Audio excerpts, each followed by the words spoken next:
अगला भी डीजे श्रवण official channel को सब्सक्राइब करते हैं तो और साथ में बेल आइकन को जरूर दबा दें।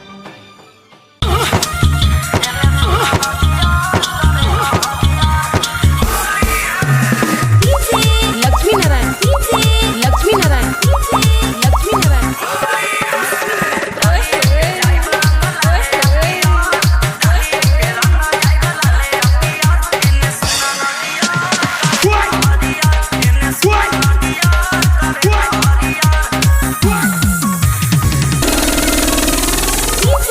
लक्ष्मी नारायण, लक्ष्मी नारायण, लक्ष्मी नारायण।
Mobiile number 7562063778.